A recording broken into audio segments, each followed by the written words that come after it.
don't know where the treats at. Is this the passing of the torch, right? Is this what this signifies? It comes down to that front office and what they feel is most important. The champ is here. We've touched down from a higher plane. Why you landed here? We always look forward to that week because it was always intense. You know that we ain't coming back. We about to. The man, the myth, the legend, Dante Hall. My favorite player growing up was Dante Hall. I love you guys in the show, but Dante was my guy. Get to dashing because you done on the warfare.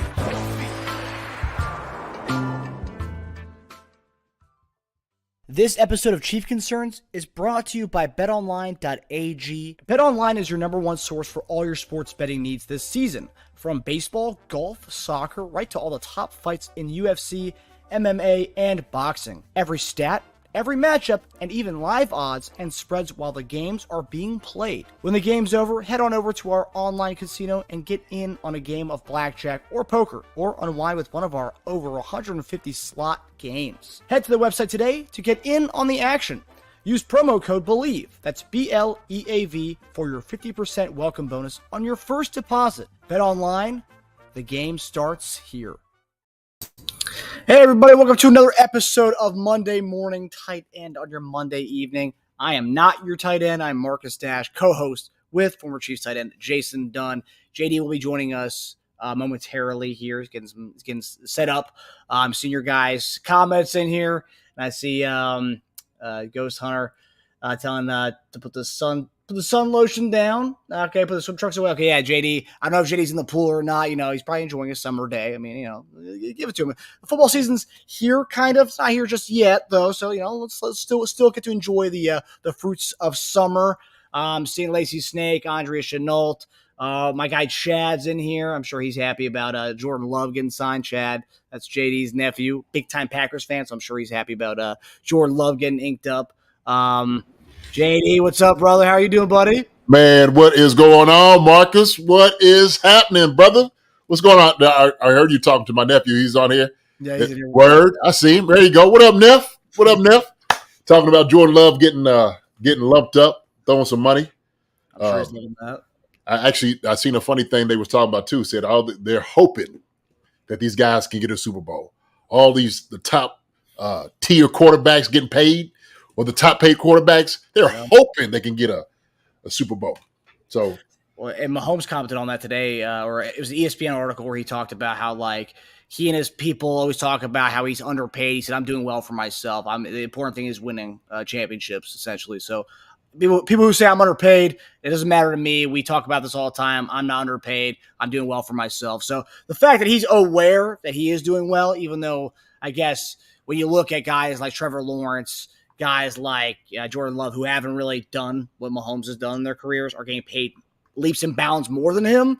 Yeah. It's like, okay, I mean, you can always say he's underpaid because that's how it is every year. Is a new guy who's the new top guy. So you can always make the argument that these guys are always underpaid at some point. But the fact that he's okay with it, I'm fine with it. And I'm sure Clark Hunt's fine with it. Yeah, man. Look, he's getting so much money right now, just off endorsements and whatnot. He's fine getting the measly $45 million that the Chiefs is getting him. Yeah, it's such a small amount. Such a discount. Such a discount. What's up, everybody in the chat going on? What's up, About Time? Donna Cochran, Andrea Chenault. How y'all doing? Welcome. Neff, what's going on? About Time, Chief for 6'5". Let's see who else we got. Ghost Hunter 1974. Let me see who else we got. Lacey Snake in here. Good to see you. Good to see y'all.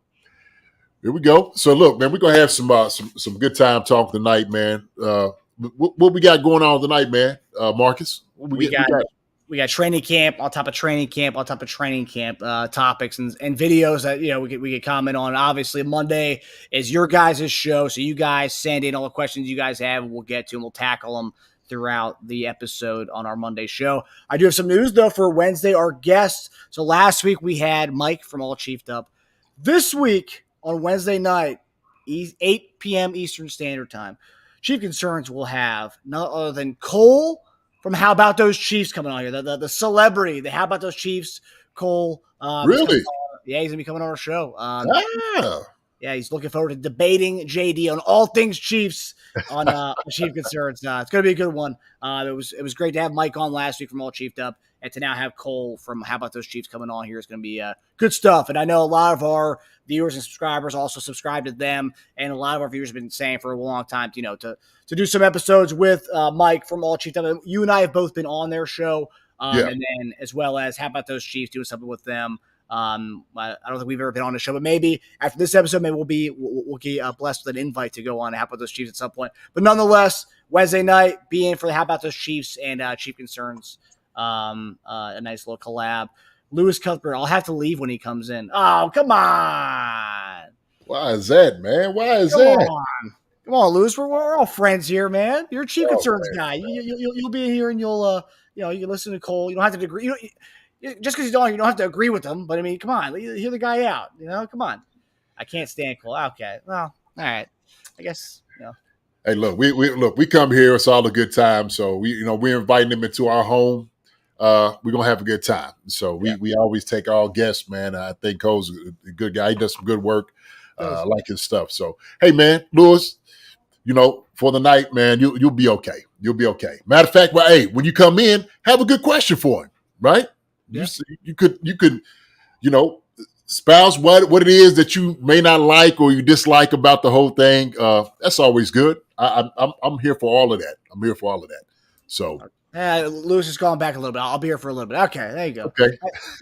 Lewis was, if I remember correctly, Lewis, you were very against the Xavier Worthy pick, and then a day later you were a fan. You retract a little bit. So you know what? You forgive pretty easily. And that's nice. It's nice that you walk that back a little bit. But yeah, it'll be a good episode. About time. Cole is great. Yeah, it's gonna be fantastic to have him in. So yeah, it's gonna be good stuff. So JD, obviously training camp's going on here, and a lot of stuff to get into. Again, guys, ask your questions away. But we gotta talk about the one guy that some people may say we're giving too much pub to, but we have a big contingency in Europe who want us our honest take on LRZ. Now, last week we gave our honest take on LRZ, and some people weren't fans of what we had to say, JD. Really? There were some comments there saying, "Oh no, I saw one comment. I think the guy should delete it. It was about he's going to dominate your league, and he's also going to take Taylor and or it's just stupid comments like that. But there's people who are just big fans of the guy, regardless. They don't think he can do no wrong. But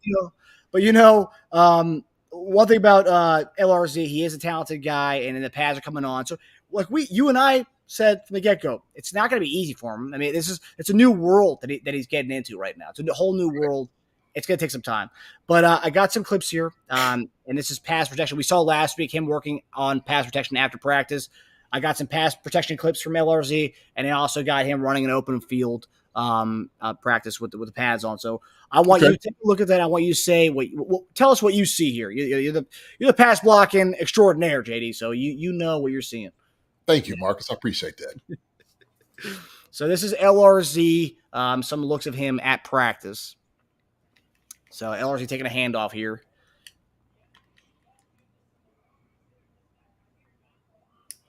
Not bad. I mean, it was good blocking there. I mean, last week they couldn't block anything for him. And run it back. Can you run that one back? Yes, sir.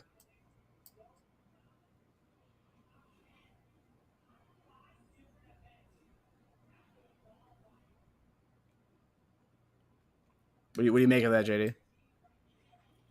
Nah, I mean, shoot, looks good. Good vision. Good vision, yeah. Good vision. It's got to the hole where he needed to get to. So that's what we need him to do, right? Get the handoff, right? Or the pitch. There you go. Good. There you go. Finish. 9. Finish. Score every play. Oof. So this is our guy LRZ going against undrafted rookie Curtis Jacobs, who I love so far, and apparently people are raving about him at camp. Mm-hmm. Get back in there. There we go. Throw him back in there.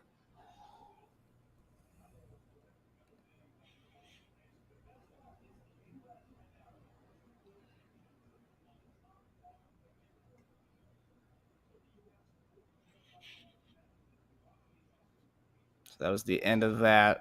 Do you want me to go back to the first reps? Yeah. So we'll talk about it a little bit here. So obviously, man, look, this is brand new to him. For guys that have done it for years, they still don't have it down. So, this is kind of what we expected. He didn't quite know what to expect, I guess, coming out of here, how it was going to be in this. But I think what you're telling me is, like, man, be aggressive. Hit what you see. Move your feet. Now, this right here is just moving his feet at this time. That's the context of it, taking the air out of it. So anytime that you're striking a guy, you want to try to square up as much as possible. You don't want to be on one side or another. This is difficult, and that's holding right there. They'll call it every time. So the more of this he can do, the better off he's going to be. And the thing is, the only way you're going to be able to simulate this, Marcus, is do it live. This is the only way you're going to be able to simulate something like this. Not having pads on is not going to cut it. So this right here, this type of live coming at him, the more he does, man, he'll just get better at it. So I didn't really have any high expectations that he was just going to come off and just striking guys dead in the mouth. This is part of like the lateral movement that he has to get used to in the NFL, right?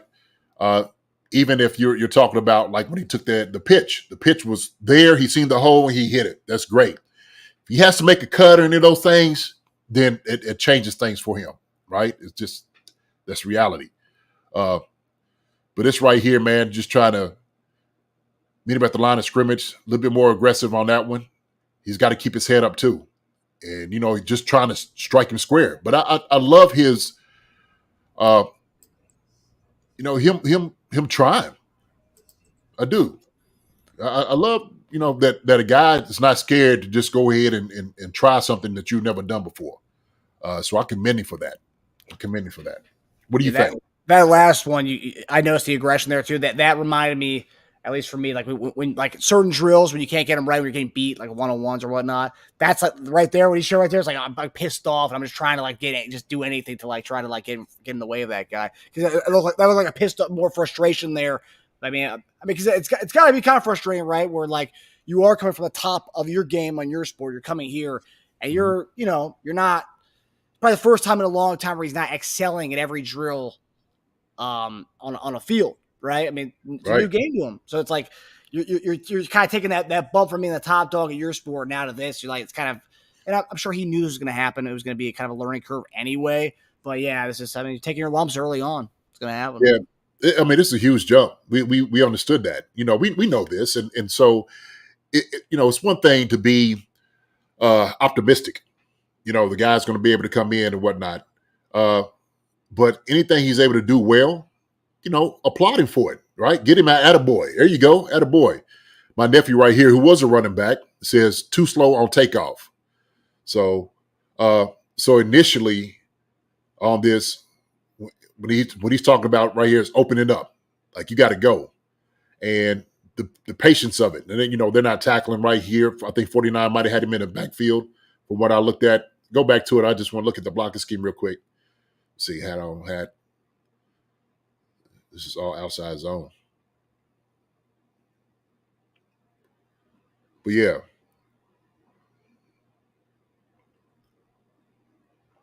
Open up. Good cut. Down go. All right. It's not bad. Not bad. So, but like my nephew who was a running back, who's a very successful running back, he sees something totally different. And I know from his perspective, he's hitting it. On this pitch, he's opening up. You hit it. You make everybody right at this point. So I know it's what he's talking about on this. And probably a lot of thinking going on, JD. I mean, that's probably just going through his head, and that's probably why he's playing slower, because he's thinking too much about it. Yeah, but giving plays like this, something he's used to, catching a pitch, right? Getting out and open and finding some space. This is perfect for him, right? And he sees daylight, now go.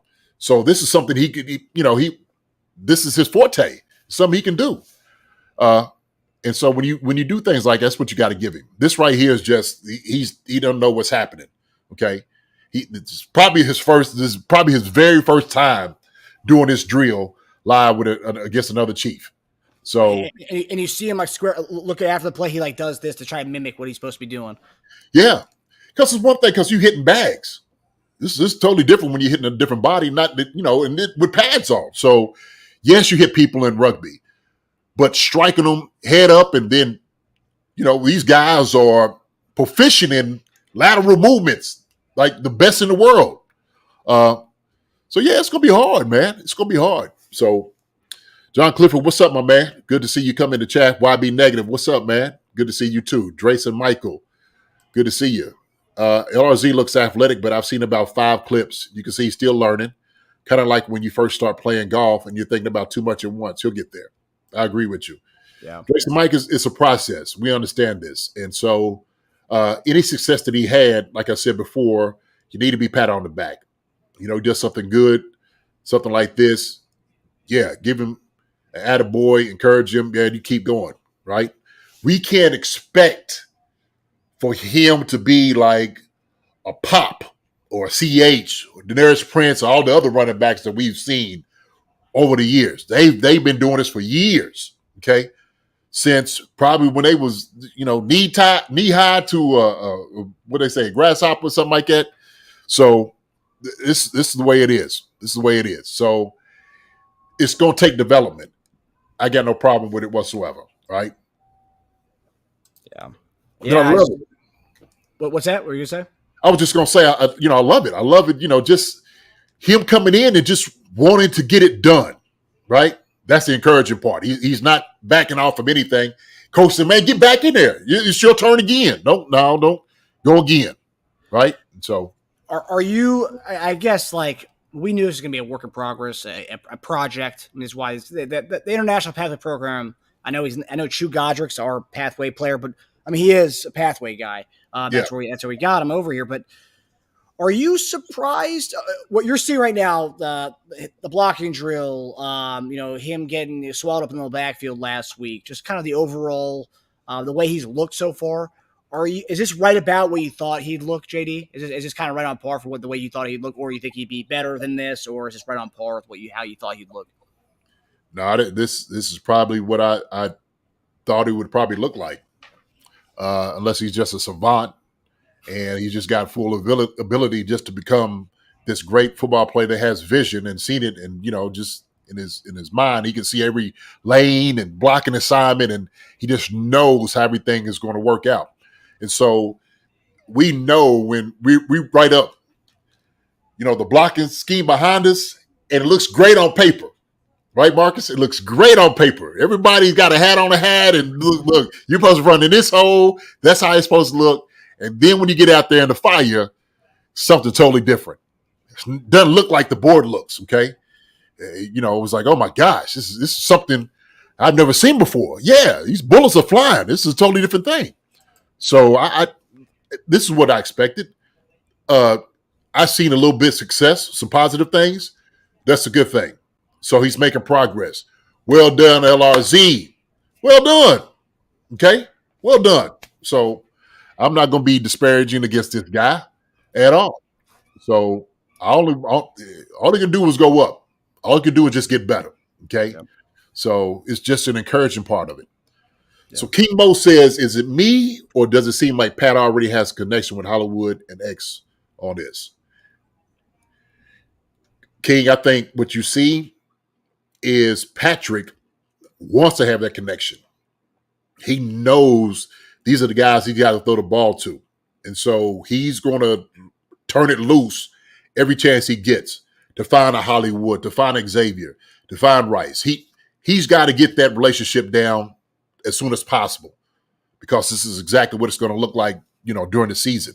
And so I think it behooves them to make sure they're moving in this direction. That you have to do that, right? X, your first round pick, okay? Hollywood Brown, your biggest free agent signing. Absolutely. Let's see what they can do immediately. So, yeah. But going back to LRZ, go ahead. No, I was going to say to that because you said something in there is interesting. It's not that he already has a connection with them; it's that he is willing and wants to have that connection with them. And Yeah, I guess because we the whole thing about Sky Moore last week, and just other receivers that have come and haven't really flourished. And the MVS came here, big contract, and didn't really do much here. He had big plays in the playoffs, but really, as far as statistically wise, didn't really jump off the stat sheet. He never really lived up to the contract that the Chiefs had given him, and a lot of people thought he was going to give us. yeah.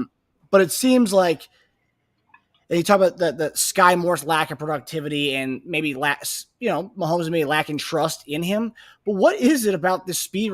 Did Tyreek Hill kind of give something to Pat where when Pat came to this league, he got used to having that kind of speedy guy, whereas, he gets Xavier Worthy this offseason, he gets Hollywood Brown this offseason, and right away it seems like what King Mo's saying here, he already has this rapport and chemistry with these kind of guys, and it seems like that's what Pat wants is those type of guys, and like instantly he's connected with these guys, unlike we've already ever seen with Sky, and this has been 3 years, and with MVS is 2 seasons here. It just never seemed like he ever clicked with MVS as far as the deep balls. I remember we talked about the misses on a lot of deep balls he had with MVS.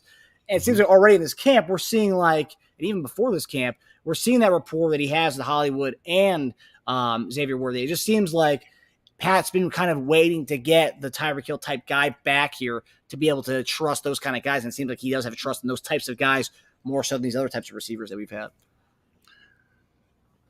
So I'll do it this way. This is how I'm thinking. If you've been used to driving, okay, a Lamborghini, right, a Bugatti, and all of a sudden you get handed the keys to like a Porsche or something else that you haven't really driven before, right? You've been going fast, you know how to drive this thing, and all of a sudden this car looks different, okay? Somebody's still telling you this car is fast, like it's still a fast car, right? Still fast, okay? Still looks good, all those different things. But it's not doing exactly what you want it to do, okay? Maybe it's not really picking up like you had in the past, the cars that you've driven before. And so you get the keys back of another fast vehicle. Like, this is what I'm used to. You get in that Joker, you start like, that feels familiar to me right there. That feels familiar.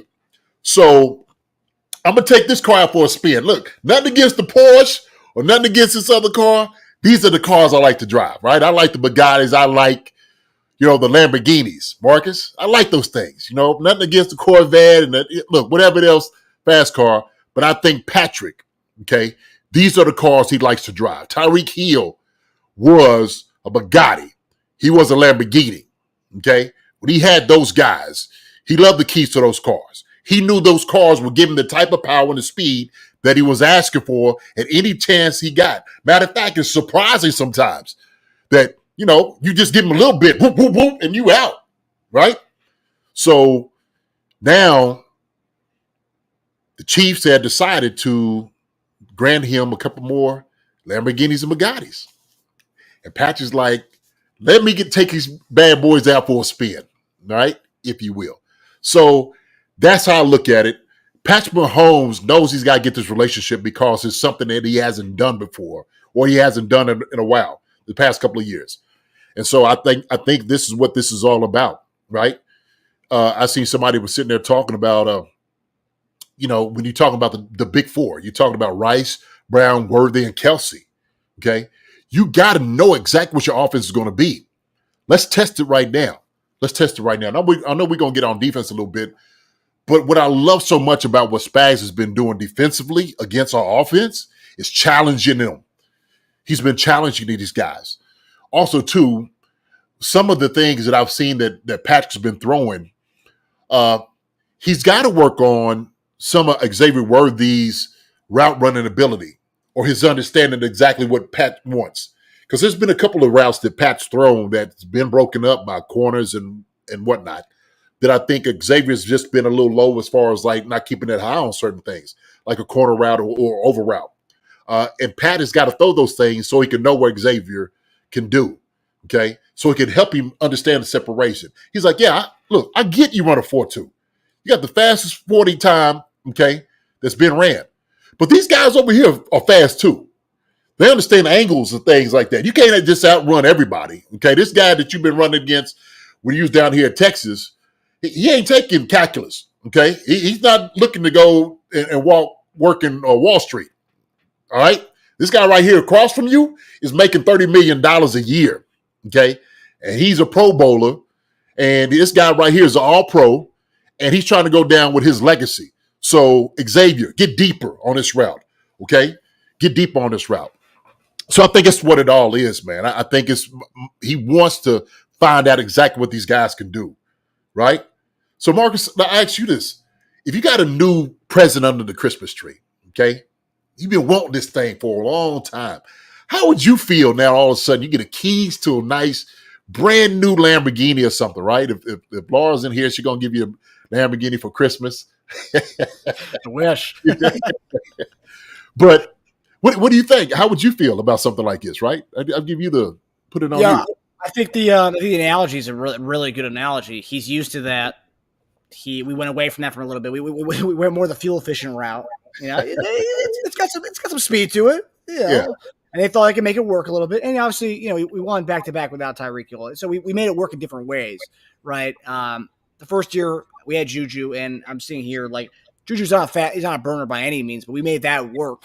But I'm talking more so the MVS. We brought him in to be our deep threat, and that just never clicked. It never worked for whatever reason.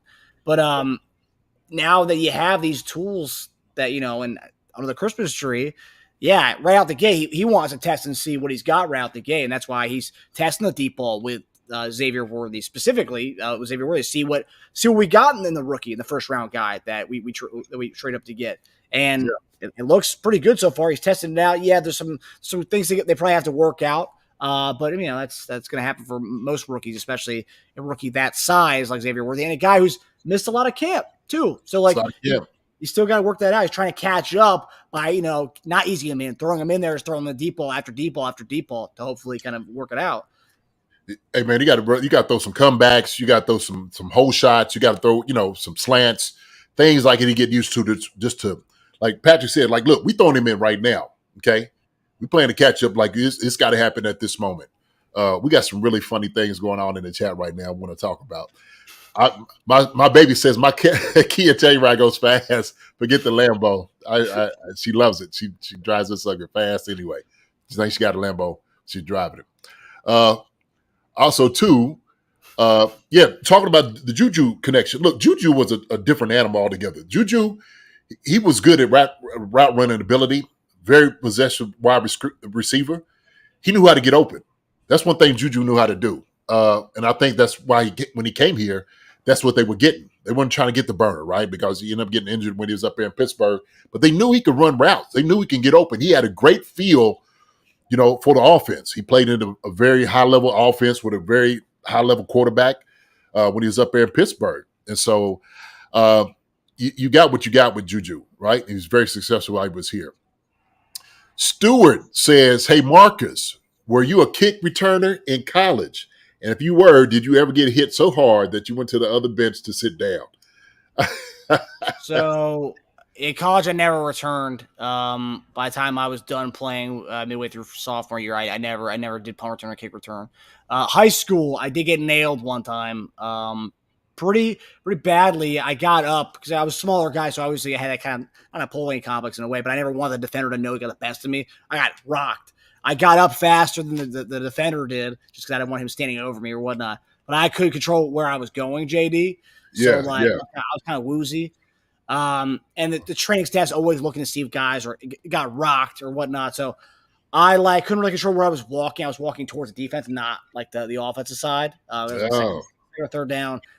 I finally realized where I was in the field. I mean, oh shoot, like I need to play this off. So I just went up to random guy, smacked him on the helmet. I was like, hey, nice hit. It wasn't even the guy who hit me. It was another guy. I just wanted to play it off somewhat. So I go back to the sideline, and the trainer never said anything to me. But similar, I didn't go sit down on the other bench. I just walked to the other way for a little bit there, for a few yards, and then I finally snapped out of it. But yeah, I got rocked a few times for sure. Oh, yeah. Okay, all right. So, wow.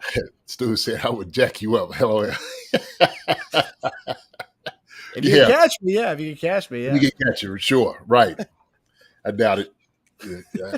I told Stu, man, you take him to task. That's what happened. So So the thing is, with this whole connection with Hollywood Brown and with Worthy, and I know Lacey Snake says Pat seems kind of irritated with Worthy always in the shopping injuries. So not only has he's been injured during mini camps, but he had this small little illness, right? Could have been a little viral thing, whatever. I don't think Pat he's not irritated by that at all. I do believe that Pat is still trying to give him like, hey man, we still got to catch up. Before you know it, we're going to be playing our first preseason game.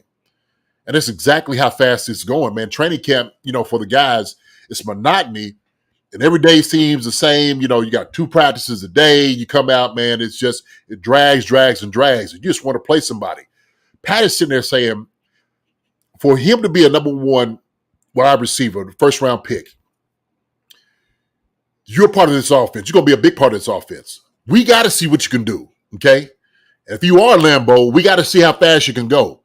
So my thing is, Pat is doing everything possible to work him in, okay? And I guarantee Nagy and those guys is saying, you get a chance and opportunity, we're coming to you. Throw it to Worthy. Let's see what it can do, okay? Let's see if all the hype is what it is, okay?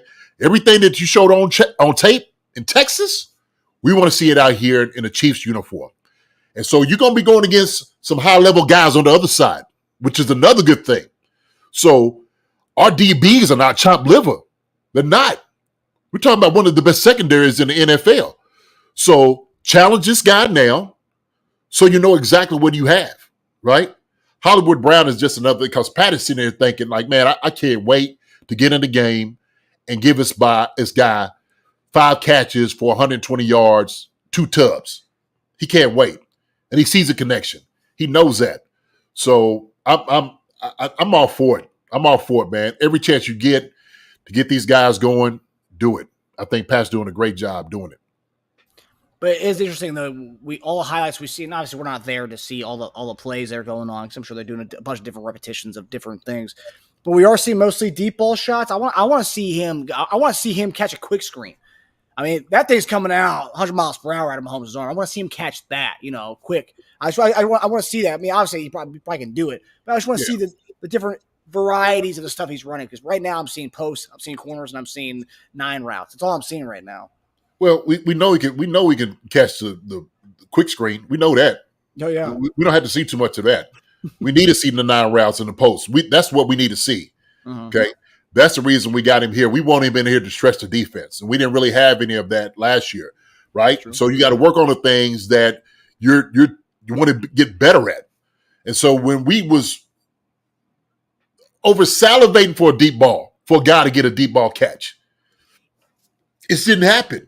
And when we threw them, guys were dropping them, whether it was Watson, MVS, Sky, or whoever else was out there on the field. That's what was going on. So Pat's like, look, this needs to be an element of offense. We need to bring this back, because this is something that we know can destroy defenses. So, yeah, Xavier, we're throwing you a 9 route. Yes, sir, we're going to throw it to you. Or go. And go at 4-2 as fast as you can run. All right? Get behind the defense. All right? Hollywood, same thing. We're going to run a deep post with you. We're going to run an over route. We're going to run a basic with you. Got to see what you're going to be able to do. We've seen it over time. Now we just got to see you doing it with the connection with Patrick Mahomes throwing the ball to you. So, go ahead. We talked about that shortly after the draft, because talking about the quick screen aspect. That was pretty much they ran a lot of that with him more than the deep routes. Because I remember you commented, it was like, it's kind of weird that he wasn't really running that many 9 balls, seam routes or deep balls last year. It was only like 12, I think it was. It was just a number.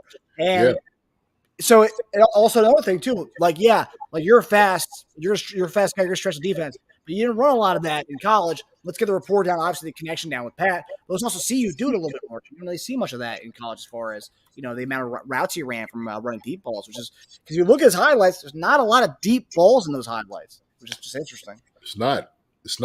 And so that's why I said you got to find out what a guy can do. We had a guy that I played with who was an Olympic 200-meter runner, John Capel. Okay. John had speed, world-class speed, unbelievable speed. And you had to, like, we want to utilize that speed as much as possible. So we threw deep routes to him.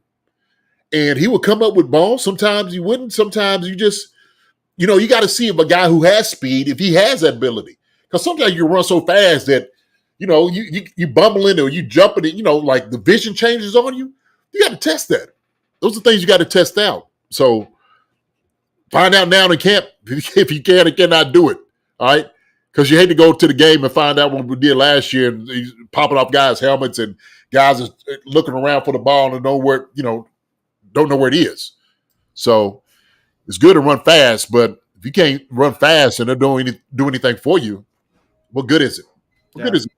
Right? Yeah. I mean, we've seen it. The guy who had the 40-yard dash record before Xavier Worthy was John Ross, which it never really mattered much to the NFL. I mean, yeah, he's had a long career. He's bounced around from team to team, but that first round talent was pretty much because of that 40-yard dash, and we never really actually got to see that. We even tried it in Kansas City. It didn't really work out. So, yeah, I mean, we've seen many examples of guys who were burners, killed at the combine, fast as heck. Didn't really amount much on the field when it came on Sundays. Well, this is part of the controversy we was hearing from some folks who really didn't like the Xavier Worthy pick, okay? Because they were bringing up those names, John Ross and those guys. Like, what have those fast guys? What have they shown over the years? Right. So this is part of the criticism. Yeah, they're saying like, oh, okay, he might be fast, but they've had fast guys in the past in the NFL. What's become of them? Yeah. So we got to find out, brother. We got to find out if we can do all that. But so far, small sample size, training camp wise, Xavier Worthy looks like a first round pick. He looks the part. So far, just needs to stay on the field. Obviously, he was struggling with strep throat, and then obviously he's had the hamstring injury throughout the whole thing. But Andy said they wanted to keep him away from the team with the strep throat, so it didn't spread. Which obviously a very smart thing to do during a training camp. Heck yeah, sure. They didn't want to do that, man. But looking at a play here, JD. So on Twitter, this went wild today. Quadruple pass. I don't know. I want to ask you, would this work in an actual game? But we're gonna play the clip right here. Awesome play. I think Kansas City Sports Network, who filmed this, they started off a little late here, but Pat has just thrown the ball to Kadarius Toney to start out the play. So that's preface what just happened here. So this is a play that happened today, an Andy Reid special. So quick to Toney, back to Mahomes, Mahomes back to Toney, Toney, bomb, Xavier Worthy. Hold on. So I slowed it down here also. So it started off with him throwing it to Toney. Toney throws it back to Mahomes. Mahomes back to Toney. And then Toney, bomb.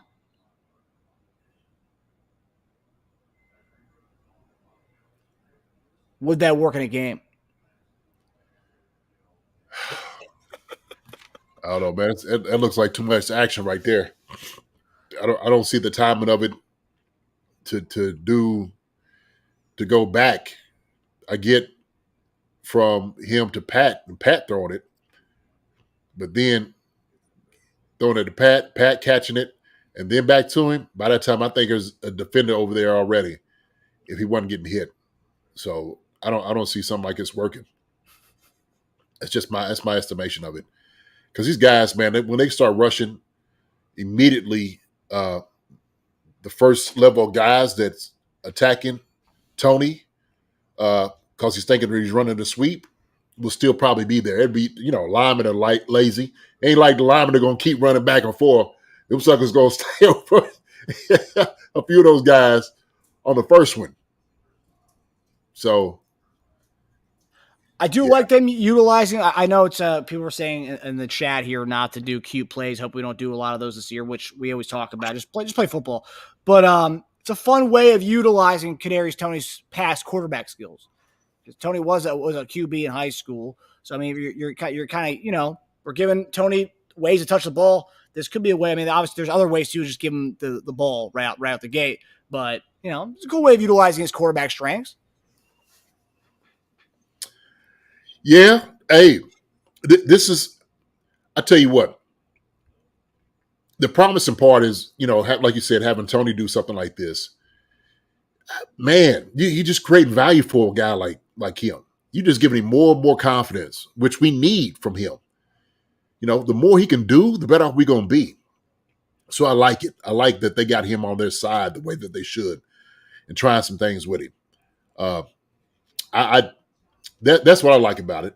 Yeah, he threw, the ball is a little somewhat short. It might have been somebody in his face. It's hard to tell right here. No, it looks like he's open. A little underthrown, yeah. Yeah, underthrown, but hey. Yeah, I just the coach is running out of the way. Watch out! Throw it deep. Yeah, I just the timing of everything just doesn't. So like 30 yards? Is that 30 yards in the air? Not 30. I don't know. It looks cute. It's a good play. It looks. I mean, it's creative. I don't think the timing of it, like I said, would work though. So, yeah. San Fran kind of sort of did the same play to score a touchdown in the Super Bowl. Did they throw back again? I don't remember that. I don't think I've ever seen a play where a quarterback throws a pass back to the guy. Bam. Quadruple just seems it's too much. Triple sounds all right. Yeah. Yeah. But nonetheless, I think the takeaway here is Kadarius Toney, they're continuing to try to utilize him and just get the ball in his hands in different ways. So well, YB Negative said, force Toney to make 2 catches in one play. He caught them both. There you go. That's true. 2 throwbacks. 49ers did a flea flicker. Okay, yeah, they did. They did a flea flicker. They did do that. Mm-hmm. But, yeah, I don't remember them like that. Throw, and then throw again. That's 4 throws in a shoot. That's a flag football type of play. I don't usually see that in shoot. Even flag football, that'd still be tough. Yeah, it'll be tough. Yeah. So we got a question here, JD, from our friend Melly Matrix. Melly.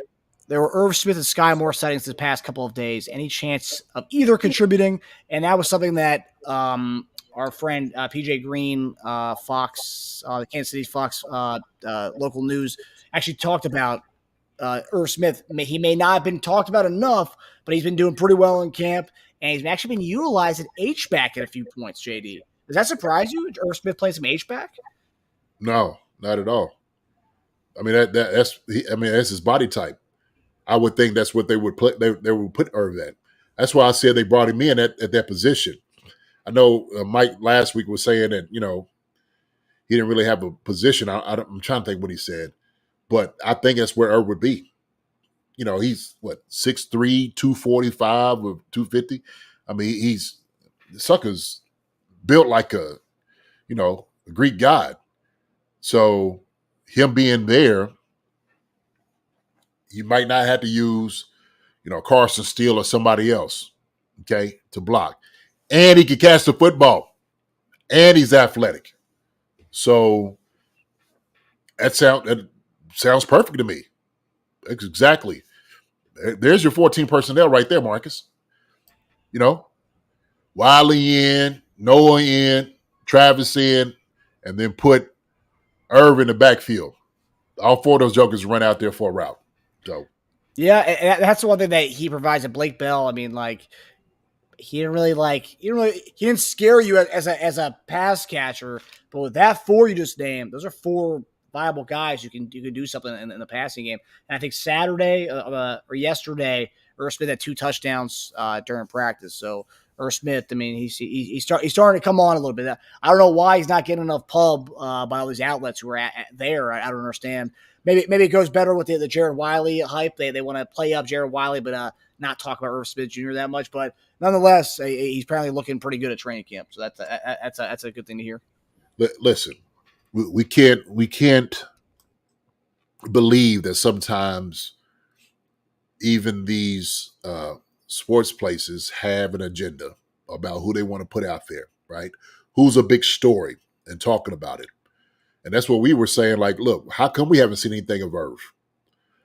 Or if they're just flashing up when Sky Moore does something wrong, he drops a pass, Oh, the Sky Moore. Okay, so you're creating a narrative on these guys. You know, they might want to get him cut or the same thing, he goes somewhere else. Hey, man, it's early in camp. Let them all play it out. These are two talented guys. And so I think Irv got a lot to give. He's a very talented guy. I like him as a tight end. So if he's able to contribute, man, absolutely. Absolutely. So, yeah, Melly Matrix, I do believe Irv and Sky both can contribute. They're not lost on me at all. So I think they're very two talented guys. This is my opinion. This is me watching these guys. I've said this before. Sky Moore he's developing. He's a guy that had to take a little time to develop. Some people are like, oh, we didn't got patience for it. Okay. Irv, we haven't seen anything for it. He scores 2 touchdowns. So we'll just have to see. So Sandman says, I heard Irv had a great camp from several folks. That's good. Yeah, it's only started to come out within the last 2 or 3 days. And I'm saying the whole week went by last year. We didn't hear anything about him. And then the last 2 to 3 days, it was more stuff coming out about him, which is great. Great to see. And man, look, camp is one of those things. If you're not really watching all the practices, all you're going to get is clips. You ain't going to know what guys are doing and what they're not doing. Some guys could have had a good day, but the only clip that you showed him dropping the football. So he has one drop, catches 6 of them. You're going to say this guy was terrible. He needs to get cut. Well, what about the 6 that he caught? You don't say nothing about that? Yeah, I saw someone make a comment last week before the Irv Smith stuff started to come out this past week, and it was like, oh, what's he done all camp? And then someone was like, yeah, I heard he's been just juggling footballs before every practice. That's all. That's the only balls he's touching, which – every practice he is. That's what his thing is. It's actually pretty impressive. He's got 3 footballs. He's juggling those things like a magician. Pretty cool stuff, actually, I will say. But it's cool to see him doing what he's doing, making an impact on the offense, which is great. So I'll say yes, Marcus. Okay. So what we know is this. All right. The first game, September the 5th. All right. September the 5th. You have a whole month and some days to get your guys right. You do. There's going to be some decisions that people are not okay with, some decisions that people will have to scratch their heads about. The evaluators that are there as far as the coaches, they are watching every single play that these guys are doing. Every single pass rush, every single tackle, every single angle, every single catch, every single step. They're doing the full evaluation of these guys. Us evaluating some, as we're doing right here, some of the clips that we get. Like you said, there's only a small sample size. And it's almost unfair to say, well, this is what this guy is and what he's shown because of only the small clips. And sometimes we might do a disservice to a guy because we just don't know.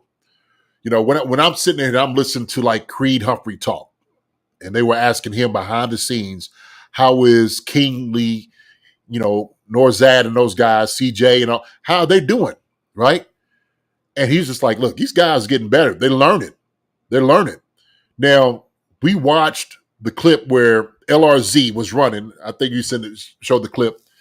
And our 2 guards were getting their butts handed to them on the play. Okay? I think one of them might have been C.J. Hansen. I don't know who the other guard was at the time. It didn't look good.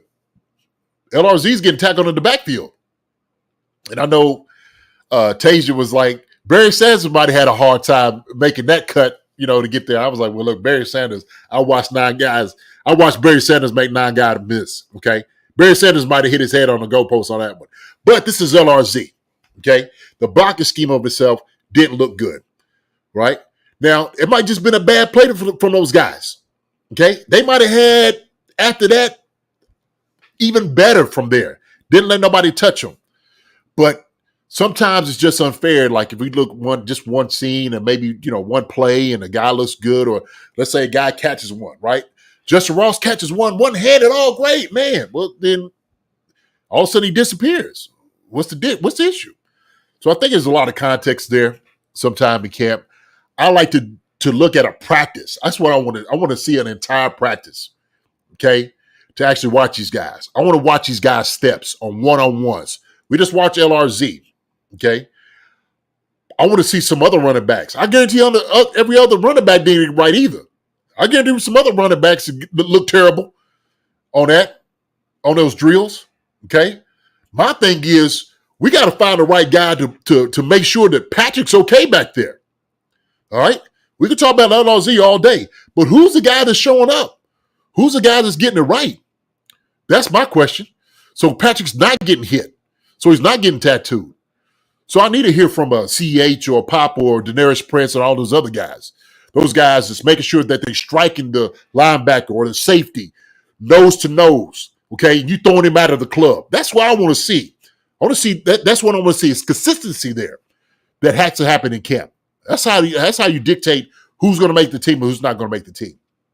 Okay, so it could be a fan favorite or somebody who doesn't like him because he's the team villain. Okay, and he's been hurt and he hasn't shown anything, and we just need to get rid of him. Hey, the coaches may make a different decision because of the little things that he's doing in camp, or little things that we just don't see on film. Right? We said Sky Moore is a great blocker. Okay.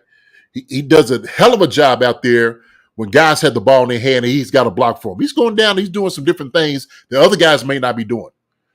And I'm just saying this, and I'm just throwing his name out. He could be a wide receiver who catches a 9 route, okay? Hits his head on the goalpost. But the other 20 plays, he's lackadaisical. He's not going there and making a block for anybody. He's not running the right route. So we can sit there and say the one play, he's great. The other 19, he might be trash. He might be something that they don't like necessarily. So I'm saying it because I know sometimes how it goes in camp when we talk to some of these reporters, and the reporters have to have angles that they got to get to because the guy's the most popular guy to talk to. I don't buy into those things. I don't buy into the narrative.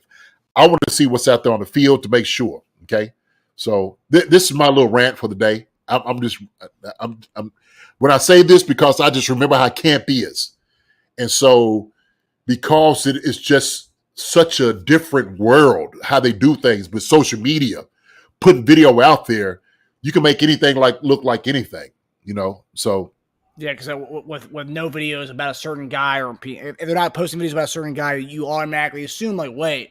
If I'm seeing videos on this guy, but I'm not seeing videos on this guy, and the only videos I'm seeing of this one guy are him dropping the passes, so he must not be having a good camp. Yeah, so yeah, it's interesting. And we've seen, we talked about it last year. Arrowhead Pride had a whole thing about being very anti-Justin Ross, anti-Ross. Yeah, great story, but he's not going to make the team. He makes the team, and then they have their lead guy, eating crow for a little bit there, but yeah, because a lot of these guys they want to be right. It's and I don't know if it's they get more clicks or more hits if they're if they're the anti Justin Ross guy. Yeah, he's not making a team. Mark my words. Then when it comes to cut down day, he does make the team. It's oh, okay, well maybe I was wrong about that, but Absolutely. That without a doubt it is about more clicks and views and stuff like that. We understand that. Okay, we understand that. That's part of what it is. Sometimes that's what I don't like. I don't like that. I can't stand it. Seriously, it gets on my nerves because it is just clickbait. Get somebody in to watch your video, and that's all you want. You want that, right? Our engagement is we want to be fair on the things that we're talking about. These guys, how they look. I might make an assessment. Heck, who to say a guy that's been in the league and for 11 years, coached for 12. I could be wrong about a guy. I could just give you my assessment on what I see, as a player and as a coach. How I feel about a guy. I could be dead wrong. Look, we stood on the table, okay? Didn't we? We stood on the table for Flash. When he was here, we stood on the table for him.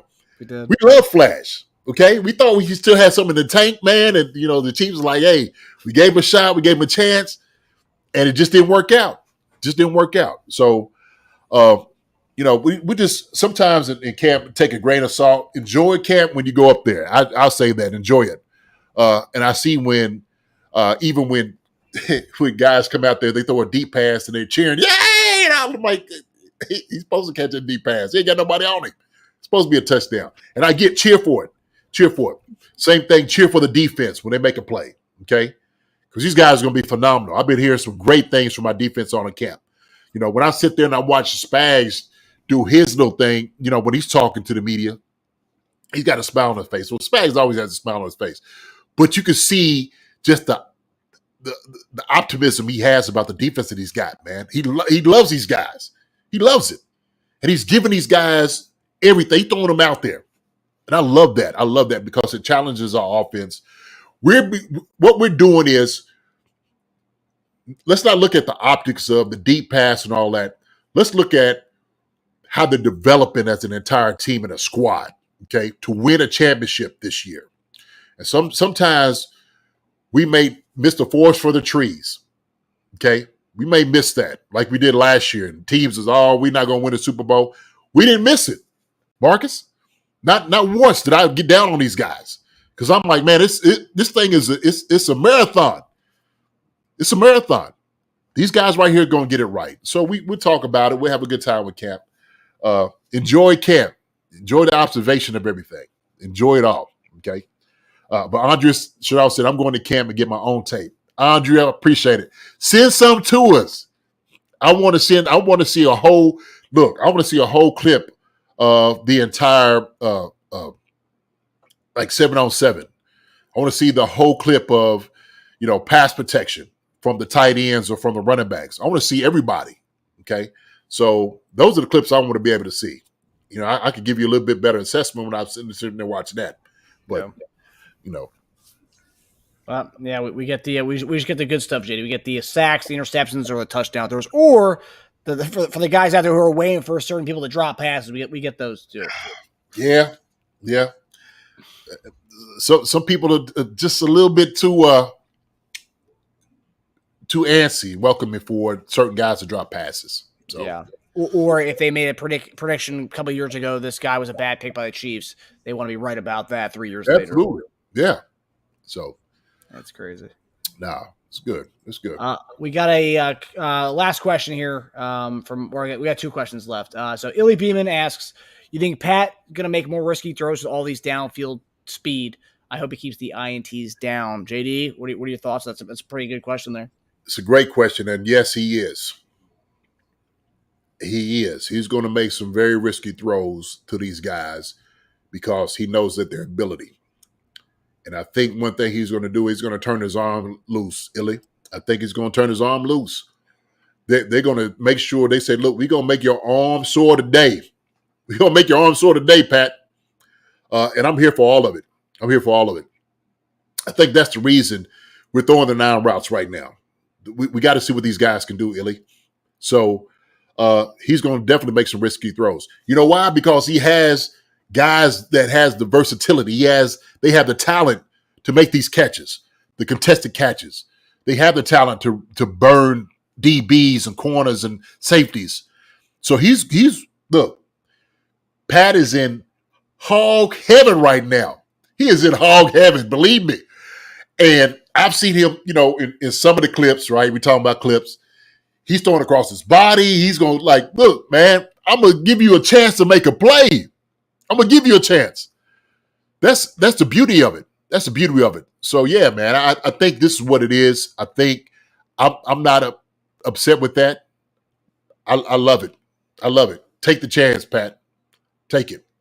The way I look at it, couple the pop, then we're going to take a shot.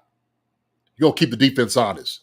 Okay? And the only way you're going to be able to do that is you make sure you are striking fear in defenses. Strike fear in them. Okay? Show the clips. I take a couple clips of us what we did in camp, running deep, and put it on the Raiders website. You want to take the little Kermit frog and all that? Pat needs to send it on his Twitter account. Show these guys, this is what you're looking at. Okay? When he says these things are going to get handled, this is what he means it's going to get handled. Handle this. Okay? It's easy for you to put your hand into a little puppet and try to make it talk. All right? We're going to do all our talking out there on the field. So When you sitting over here looking at each other like, man, I thought you had him. I thought you had him. Y'all going to be fussing at each other. These guys are sitting their head on the goalpost hitting pay dirt, okay, jumping in the stands. That's what y'all going to be upset with. So, yeah, man. Did you see all that, man? The part with the little. Oh my gosh, funny. Apparently that player who grabbed the puppet, Yeah. Ed Reed's cousin. Really? I mean, he should know better. I mean, like as his cousin, he should know better not to do that kind of stuff with other teams. No. You can't poke the bear. No, he don't know no better. Hey, look, these guys in the NFL, man. They don't care who it is. You're not supposed to be scared of anybody on the other side. You don't care. True. Poke the bear, right? Hopefully, he makes an errant throw like Illy Beeman said. Shoot, make a risky throw down the field, right? We'll see if the better man wins on this. So we'll see. We'll see. So last question we got tonight, JD, is from our friend Ghost Hunter. I want to wait to answer this question because we don't know who our 53-man roster is yet, but right. we could give prelim guys. How about this, JD? Who's a player to kind of change up his question a little bit? Who's a player that you could see surprising, a surprise player to make the team, and who's going to show out during preseason? Ooh, oh my gosh, there's two different questions right there. Who and who? Who is a prize guy that's going to make the team? Oh, that's a good question. It's a very good question.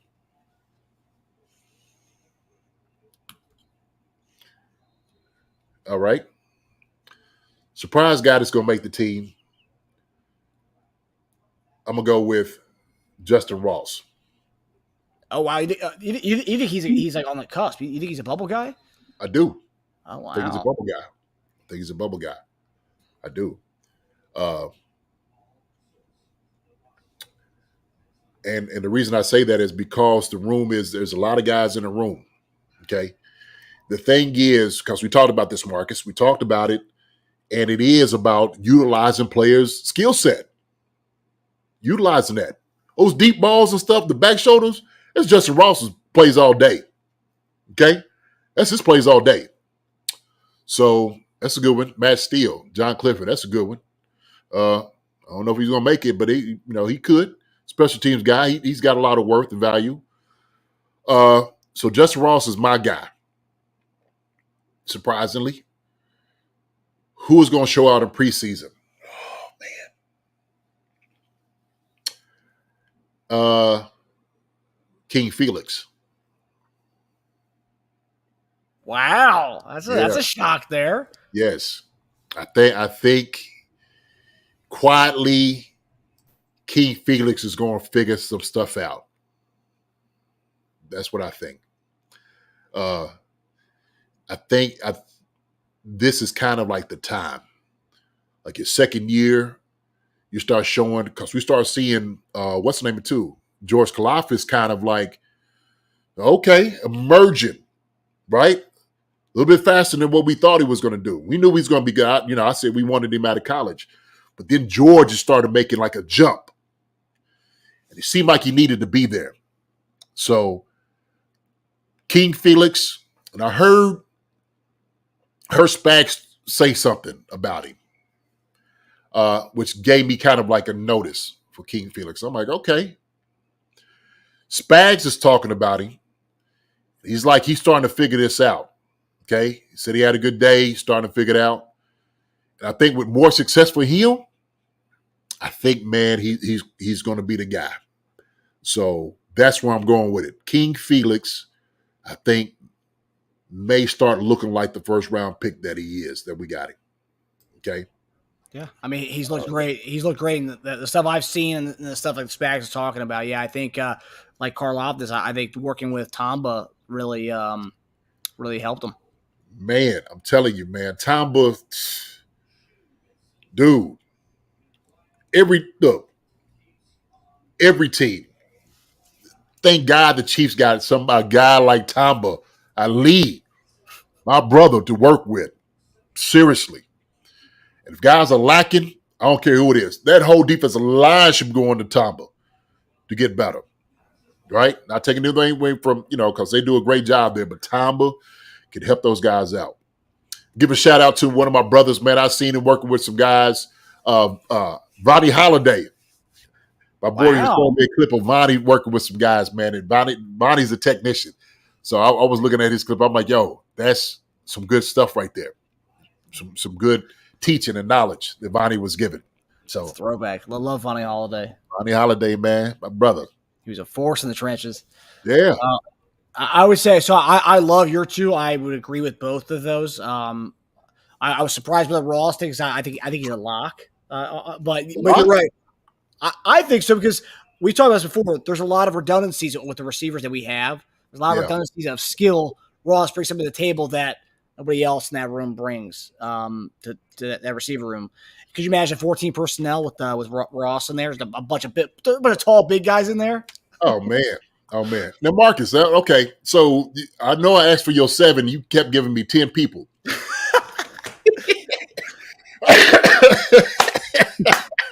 I know when Neff was like, okay, Marcus, like you. So, Marcus, here we go.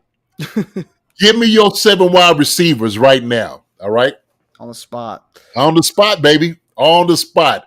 Make it as clear as day. I want to hear your clear 7 right now, wide receiver wise. And look, it you know, not that you're hating on anybody in particular, nothing like that. From what you heard from camp and all those different things, give me your 7.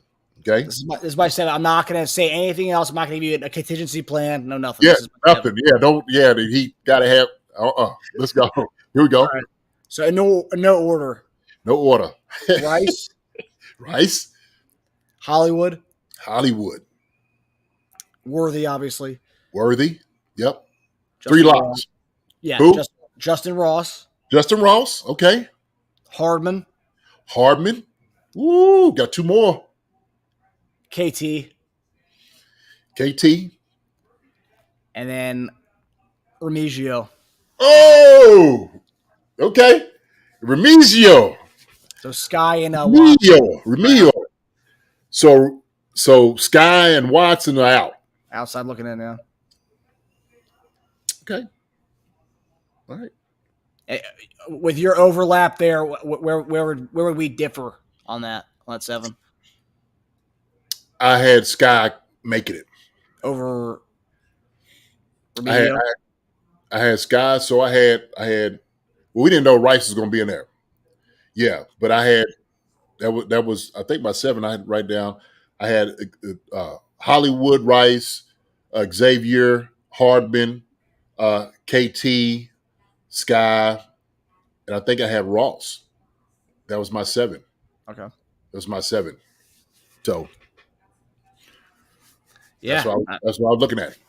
So I'm with you on Ross making the team. Obviously, I just think he brings it the same. And also, too, you got to add this into it. What happened off the field last year, before he got the off the field stuff, he was starting to get more reps. And I think one of our commenters today made a comment like, "Oh yeah, Mahomes doesn't trust Ross. He wasn't throwing it to him, just like he didn't trust Sky." I was like, actually, based on I don't know, I didn't do the numbers of the analytics on this, but based on snaps for the games played. Yeah. Mahomes looked to Ross quite a bit. When Ross did come on the field, Mahomes looked at Ross. Yes, he did. It was pretty apparent, too. Ross would get like 10 snaps. He get 2 targets within those 10 snaps of being in those games. So that's actually not true. Quite frankly, if you look at target share versus snaps played, Ross is probably up top in the league based on that, just based on the amount of snaps he played and the targets he got within those games. So the trust is definitely there between the two of them. It's about getting him up to speed with the plays, getting acclimated to playing again. But the fact they stuck to him after the whole off the field stuff last year, kept him on the team. He ended up dressing towards the end of the year. I think he had like 4 or 5 catches in the last game of the season where nobody played in that game. None of the starters did. But there's a reason why they kept him around. There's a reason why, he's still one of the only guys who fits that bill of that prototypical 6'4" big guy on the team, the big receiver. Nobody else is doing that besides him. So that's why I think he is a lock to be in that amongst the 7. And that's if they keep 7 receivers. Yeah. I think they keep 7 receivers. I don't think they won't. Remigio could be another practice player that they could get.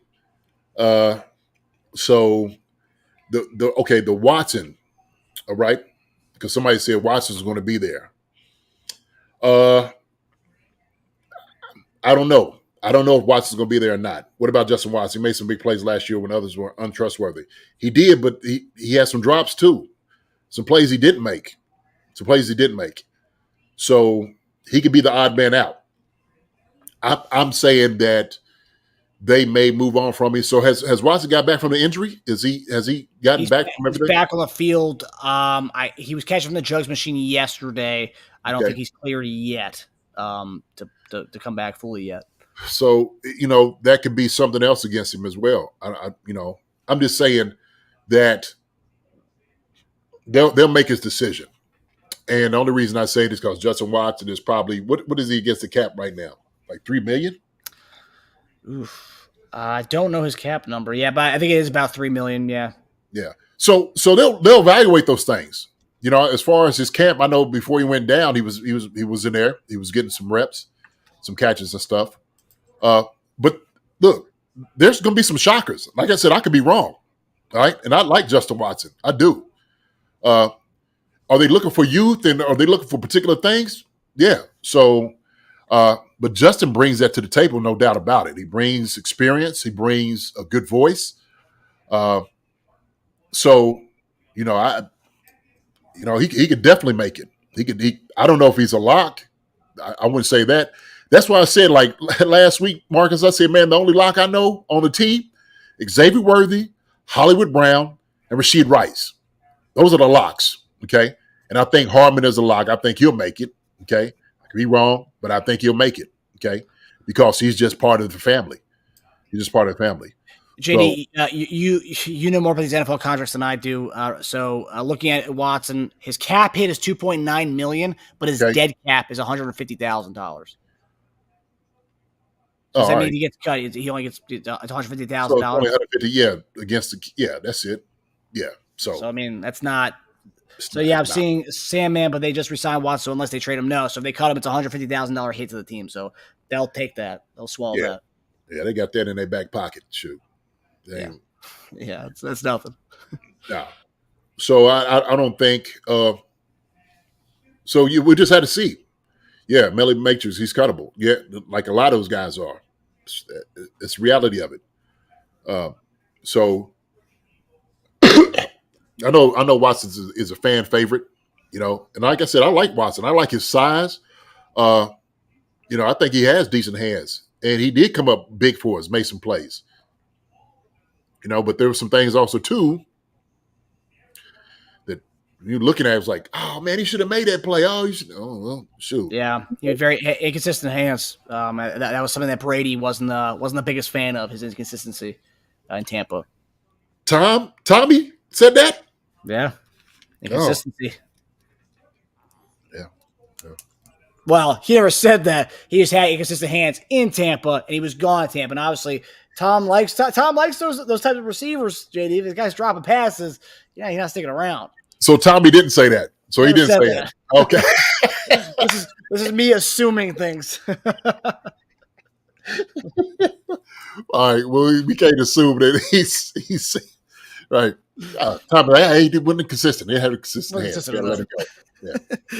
But I would say the two guys. So I think the guy who I think's going to make the team is Curtis Jacobs. We talked about him earlier in the show. Undrafted guy out of Penn State. We have a deep linebacker room, but I think he definitely makes a play to be on the team. And that's the thing too. Only 53 guys make the team. JD, there's going to be a lot of talented guys that do not make this team. So as a talented team we have, there's going to be a lot of talented guys that are gone. Some of your favorites are going to be gone. Man. And that's what happens when you have a good football team. And a lot of teams are going to be scouring to get those guys who are cut from this team. So there's going to be a lot of talented guys gone from this team that we have right now. But 100%. Yeah. I think Jacobs makes the team, but I wouldn't, obviously, based on the way this is, how talented a team we have, there's got to be some guys get cut. So there's a chance he doesn't make the team, but I think he does make it. Hearing wonderful things about him in camp. And then the other guy who I think is going to have a really good preseason performance that I'll be looking in. Some people have said it on the chat. Friend of the show, Derek Blaylock's guy, Deneric Prince. I think he's going to have a really good preseason. I think it's going to be significantly better than it was last preseason. It was kind of underwhelming last year. I think this year he's going to show out. Yeah. Andre Chanel says, let's pray for CEH. He has been dealing with PTSD that's his illness. Yep.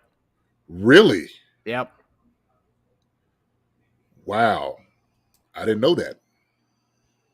I didn't know. I mean, yeah, he wrote a whole thing on Twitter today about why he was out. Okay, so I didn't see anything. I ain't been on Twitter all day. I ain't been on Twitter for the past 2 days, Marcus. I don't think. Wow. Yeah, I shoot. Yeah, let me pull this up so people can just see. Screen. That's how I am on social medias, man. Sometimes I just put that sucker down. For real. Can you see it? Yeah, living with PTSD is no small feat. It's hard and very overwhelming. Within the last month, I've had many flare-ups. The amazing staff here at the Chiefs have been helping me get through some tough times. I'll be back rolling next practice. All love, Gladro. Wow. You know what, man? That takes a lot of courage to say that. Yep. To talk about it. PTSD, man, and mental health is a big issue. And I'm gonna pray for him. I hope he gets everything all put together. And the good thing about it is they do have a good staff. The NFL does a good job of dealing with mental health and awareness. And if anybody's ever struggling, man, there's help for you. There's help for you, for everybody, not just in the NFL, but there's plenty of organizations out here for anyone if they're struggling with any of this. PTSD, mental health issues, and it's important that you get help. It's important that you talk to people. Part of our job, what we should be doing as human beings on this world, is shouldering our burdens with each other and our pressures. So we definitely gonna put a prayer for him, for sure, for CEH to beat this thing. Prayers up, Clyde. Definitely not alone. People understand. You're not crazy, pal. It's a hard thing to cope with. Prayers up. Amen. Amen, Don. No doubt about it, my brother. 100%. So, yeah, we put a prayer for CH for sure. And that's important. It's important we understand that, that everybody struggles. Players, doesn't matter what you do, we all struggle. And we got to be empathetic for those things. So, which is why also too, and I know we talked about this before. CEH, he never, as far as a first round pick, a lot of people had different standards for him coming out. They thought he was going to be, like a Barry Sanders type of guy. People just thought, everyone thinks a first round pick should be a Hall of Famer. Yeah. And that's not the case for a lot of guys. A lot of guys don't pan out that way. And CEH has taken a lot of stuff, and not just CEH. A lot of players take a lot of crap from people, from fans online, be it, and the worst part is it's our own fans doing these things half the time when they're knocking down our own players. So, guys are going through a lot of things, and we all are going through things, but just because he's a famous player doesn't mean you can to call him out and say he sucks and all these things online. It's just people, you don't know what people are going through, and like to already knock a guy when they're already down. It's just, it's sad and it's hurtful. And obviously, he's dealing with some stuff too. So it's like you never know what's going on in people's minds, and just try to be mindful of that. If you don't like a guy, you don't have to take to Twitter to knock him down, tag him in tweets where it's like, see, you look awful in this play. You don't have to do that. But you don't, and I think for me, that's the disappointing part of it, is that we can pile on a guy because he's not doing well what we want him to do, because we feel like we paid money to go see him play and he's supposed to be this puppet to perform for us, right? And it doesn't work that way. We are regular people that have lives. And so it's important that, we do have the empathy and sympathy for these guys, every single one of us, even if you're struggling. And people that's out here on the show, we talk about it all the time, having a heart for others, the way that we should have heart for one another. And I love seeing the response in here from Don Patterson, Lacey Snake, Holly Winchell, bringing it out. Gary Holland talking about his friend is dealing with that. Man, stay with him. Okay, it's important that you hear from friends and talk to them and see what they need from you. See how you can help. So that's very important. Andre, mental health is real. Yes, it is. 100%. Abuse can cause PTSD. Absolutely. There's a lot of things that could trigger these things, PTSD. So main thing is, like I said, having a heart for people, really, and try to understand, try to give them as much peace and comfort that they need. Don't abandon them at those times that you don't quite understand what they're going through, but just give them an ear, okay? Give them a shoulder, give them a support, and we all need that. We all need that. For me, that's that on this right here, this channel.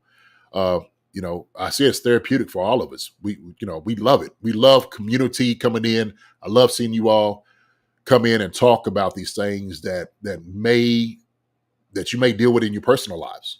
Okay. And so CEH is no different because he wears a uniform and he runs a football. And man, we all human beings trying to do all these things. The art of listening is underrated. Yes, it is, Holly. Yes, it is. So I just implore each and every one of y'all, like I said, to be vigilant in helping your friends and your family and everybody else out. Strangers. It don't even have to be a friend or a family. Strangers. So it's very important. Jack Halton, listening is the main cure. Very good. That's right. Seward said, every day I say a prayer. Amen. Supposed to. So we find our health. I know my strength because of my faith where it lies in all those different things. And it gives me that peace and the comfort.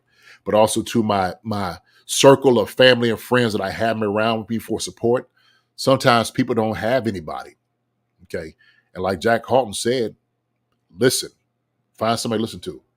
About time said my nephew was a tanker and his tank got hit. He got thrown out because he was a gunner, but Sawcrest, it is his crew blown to pieces twice. Lord have mercy. Severe PTSD, but somehow never lets him take a day off and miss out. Yeah. It's good about time, man. And it's good to stay with him. Talk to him. Openly share my battle with depression after my dad passed because even if it helps one person, it's doing someone some good. Absolutely, Ghost Hunter 1974. That's very important, man, because people find out that they're not alone in any of this. And the worst thing you possibly do is not give that person help and I'm going to give them a space if they ask for it. But also, too, just to check in and see if they're doing okay. We always call it, it's just a mental health check. That's all it is, right? So for our guys, I know for ex-NFL football players, that's important for us to do. I was talking to a mom, her son that played football with my son, he's trying to find his identity. And so sometimes it's important that we talk to those guys, young people, so I appreciate everybody sharing these things and talking about it because it's very, very okay. It's okay not to be okay. That's right, Andrea. All right. Absolutely. Be kind. You never know what someone is dealing with. Absolutely. Exactly. It's too much of like the negativity we see out here. I'm going to say this and I'm going to kind of leave it alone. But this weekend, I went to go see my grandson play baseball. And I was just watching how people were interacting with one another. The coaches, on the sideline, the fans, the parents were supposed to be there. And I just couldn't believe it. I was like, I cannot understand the anger that people have. And I'm just like, what does it take to be kind to one another, to try to understand each other? Like it takes more energy to be negative and hateful and all those different things as opposed to just giving a smile and try to understand and talking through a lot of stuff. Or like Halton said, listening, being there for one another, man. I couldn't believe it. I really couldn't believe it. I said, man, somebody needs to just have a conversation and talk. I'm like, man, these are kids. We're trying to be an example for them. Okay. We don't want these young kids to not enjoy the sport because the parents can't. As a parent and as a coach, you enjoy the sport too. Like we should all be allowed that. Allow it. So man, sometimes our experiences need to speak to one another. They really do. So we're going to love on each other, Mark. You know how we do. We're going to love on folks. We're going to love on folks, man, because that's who we are. Always. So that's the God made us, man. And that's what we're going to do. So you're not going to hear us come in and jump on people down their throat because they're saying they bum stuff. If that's what you're thinking from this channel, you're just not going to get it. Just not going to get it. So, yeah, I'm going to say that, man. Look, love you guys. I know we've been on here for a long time, but that, for me, the encouraging part is hearing everybody on here showing the love. And I'm glad everybody's sitting there saying, we're going to pray for CEH, okay? In spite of, I don't care if he scores a touchdown. I don't care if he gets 5 yards. Doesn't matter, okay? We're going to pray for that man. Thoughts on all those things coming to him. So I appreciate each and every one of you. Marcus, man, I appreciate you. You know how I love you, brother. You know? Love you, brother. Yeah. Love you too, my man. So love each and every one of you guys on here. Go ahead. Because echo what you were saying, that one thing that stood out to me, obviously we love you guys. The chat's always fantastic, but the love and empathy that you guys have and you've displayed tonight, just opening up and talking about your mom passing away, or just the depression you've gone through or still going through. I just love seeing how open you guys are and just sharing it and how empathetic you guys are with each other. So just makes you love you guys even more. So you guys are something else. Yeah, you are. Sorry to hear that, Andrea, but you loved over here, okay? And you got our support. You come over here and holler at us. Hey, we're always going to listen to you. We're going to listen to you. So I appreciate each and every one of you coming out here and listening to us talk, but also, too, like I said, sharing the burden. Sharing the burden. That's what our shoulders are here for. Love everyone here. Appreciate you, Go Hunter. Love you, too, brother. Love how we can openly share our views no matter who and what we are, they are in. In the end, we're all Chiefs family. Absolutely. Amen. That's exactly who we are. That's who we are. So, y'all, hey, let's all be better versions of ourselves, not just for ourselves, for others, families, friends, enemies, all of them. Pray for them all, okay? But we look for CEH to get back and all our guys to be safe throughout the entire time. Yep. So, love you guys. Andrea, appreciate it. About time bringing it up to us. Don Peterson, Drayson, Michael, Lacey Snake, John Clifford, Sandman, Holly Winchell, Ghost Hunter 1974, Vegas Chiefs, Neff, Stu. He said I gave it a shot last time. Jack Halton, good to see you, man. Gary Holland, like I said before. We love each and every one of y'all. Zulu, good seeing you, man. Coming on the Melly Matrix, Donna Cochran, all of y'all. Who's ever on here, man, we love y'all. Good seeing y'all. We're going to have a good thing on Wednesday. So, Lewis, Bertha, are you still here? Come see us on Wednesday anyway, okay? Come see us on anyway. We're going to share the love with our guy Cole. Talk to him. We're going to have a great show talking about these things, man. Keep us supporting the Chiefs. Keep supporting one another. God bless. Love you guys. Marcus, man, love you, man. All right. All right, guys. I hope everyone has a good night. And yes, like JD said, Wednesday night, it'll be Chief Concerns and How About Those Chiefs in one show on our channel. So let's get after it. I hope everybody has a good night. We'll see you Wednesday night. Love you guys. Love you, JD. Love you guys. Love you too, brother. See y'all. Everybody. Hi, everybody. Thanks for watching. Subscribe here to get the latest from the show. Also, be sure to check out the best clips from Chief Concerns.